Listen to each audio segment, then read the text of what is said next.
Hello and thank you.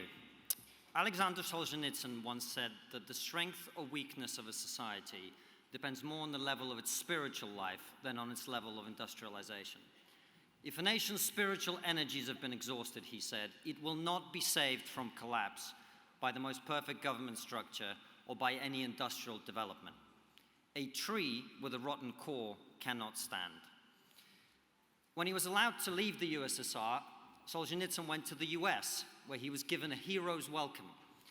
But he quickly realized that American society was far from perfect. He started lecturing Americans about the problems he saw. Americans don't like that. Like Solzhenitsyn, I come from the Soviet Union, but I have no intention of repeating his mistake. That's why I've come to Britain.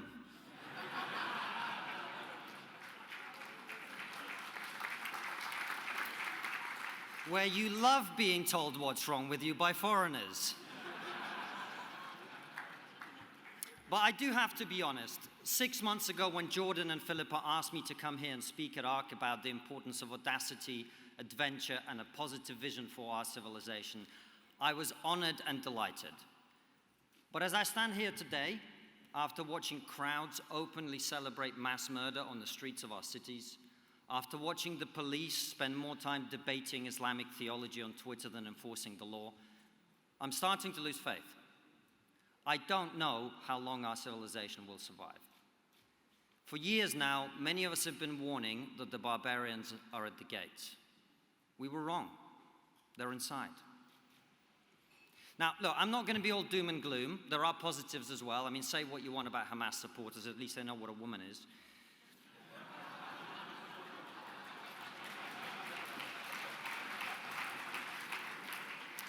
But joking aside, I have to be honest, I've been in a dark place these last few weeks.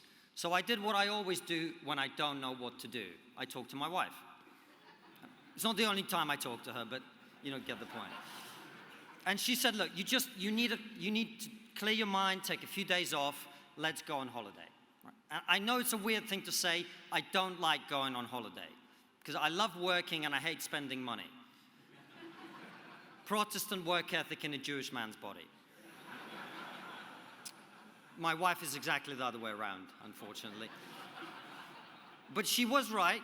She's always right. That's her best and most annoying quality. So we went to Barcelona, beautiful city. And as we were walking down the main tourist street, La Rambla, many of you will know when you get to the bottom, you hit the Christopher Columbus monument. And it looks like a giant column with a pillar of Columbus on top, pointing towards the New World. And this reminded me of my son, Nikolai. He's 16 months, and this is what he does. He sits on my hip and points in the direction he wants to go. Treats me like a horse, basically. And if I don't act quickly enough, or if I don't comply, he does what all toddlers do. He throws a tantrum and starts screaming, "How dare you? You have stolen my dreams with your empty words."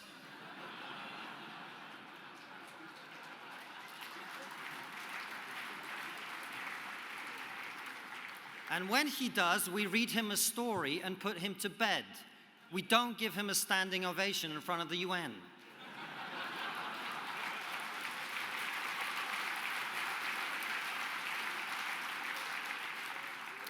Anyway, trigger warning, I'm going to talk positively about Christopher Columbus. I know he committed some pretty sizable microaggressions, but he also changed the world. Do you know why he changed the world?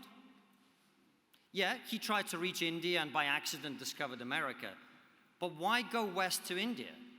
Europeans had been trading with India and China for centuries via the Silk Road. Why risk your life to go out on a limb? There were many reasons, of course, but the main one was the decision to try and reach Asia by going west was not made out of choice. Europe was desperate. Only a few decades prior, in 1453, the Ottomans sacked Constantinople and they cut Europe off from the Silk Road.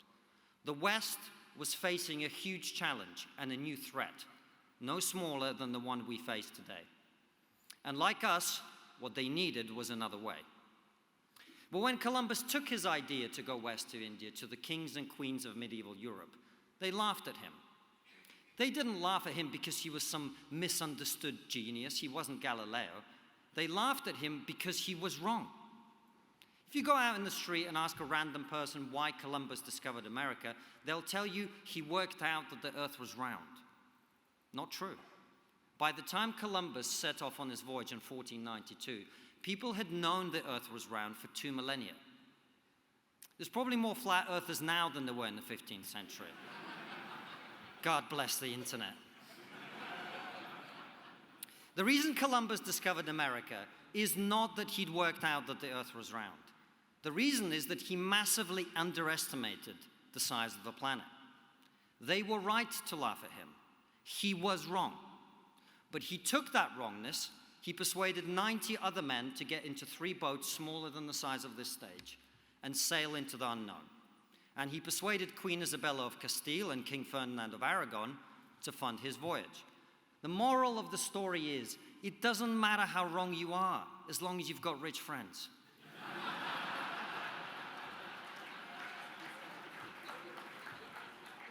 That's not the moral of the story.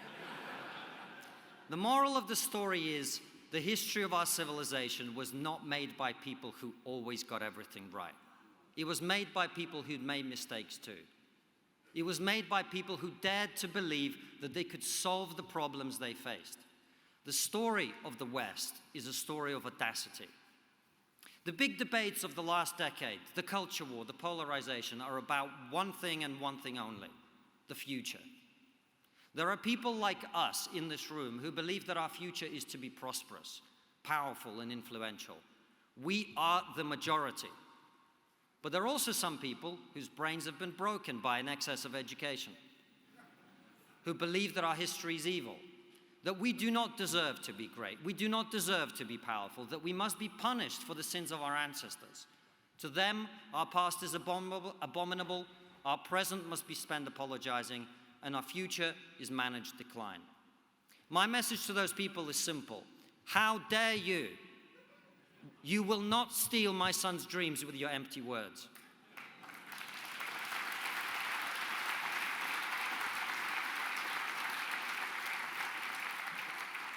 But Jordan is right. We need a positive message too. So here it is. From the dawn of time, human beings have had to work to make the world a better place. We captured the mystery of fire. We invented the wheel. Today, we build buildings that would shock and awe almost every human being that has ever lived. We split the atom, we spliced the genome, and we connected the world through microcomputers that fit in our pockets, that allow us to do amazing things. This morning, I destroyed someone on Twitter with facts and logic from the toilet. It's magic.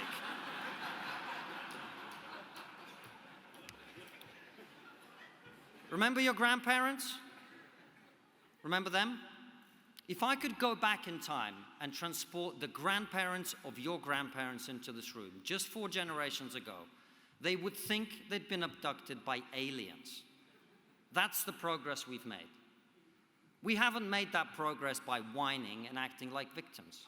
We've made that progress by unleashing the creativity and talents of people like us here in this room. But I do think we've forgotten what adventure is. Being adventurous is not ordering extra spicy chicken at Nando's. Wrong reference for this room. Let me try again. Being adventurous is not ordering extra spicy chicken from your personal chef.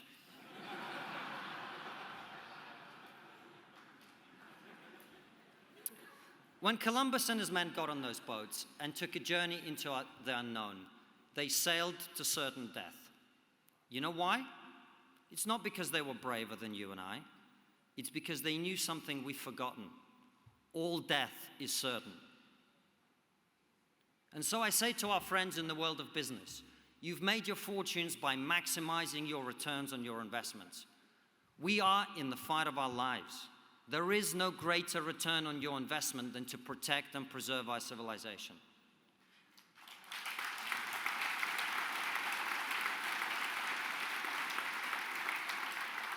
And so I invite you to follow in the footsteps of Elon Musk and Paul Marshall and Ben Dello and many of you here who are using your fortunes for the betterment of humanity. I say to our friends in the media, truth matters. We are in the fight of our lives. There is more to life than clicks and downloads. Let's move beyond the culture war, where all we do is bat away the litany of slanderous allegations about our history. Let's set the agenda. Let's remind our fellow citizens why we are where we are. Let's remind them that we are the most tolerant, open, and welcoming societies in the history of the world. We're not embarrassed about our past. We're proud of it. And to my colleagues in new media especially, I say this: the legacy media is dying for a reason. They cannot be saved. They cannot be reformed. Let's stop complaining about them and start building the media empires of the future ourselves.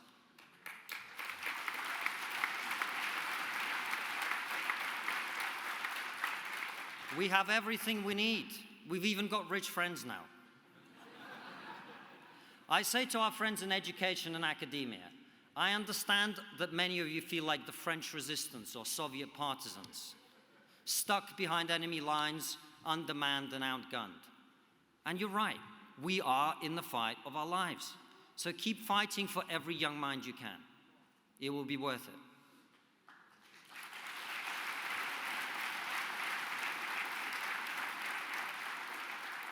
And finally, I say to our friends in politics, many of you here are conservatives. I'm not. I look terrible in tweed. That's why I identify as politically non-binary. But I can tell you conservatives something. You will never get young people to want to conserve a society and an economy that is not working for them. We will not overcome woke nihilism as long as young people are locked out of the housing market, unable to pair up, unable to have kids, unable to plan for the future.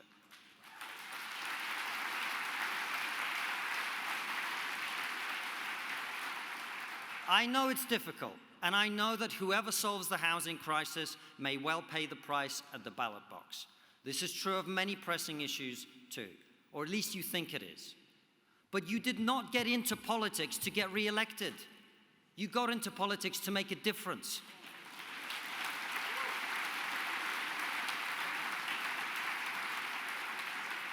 We are in the fight of our lives. And if courage means anything, it means doing the right thing and being willing to take the punishment if you have to. Let me say it again. All death is certain. We do not get to choose whether we live or die. We only get to choose whether we live before we die. Thank you very much.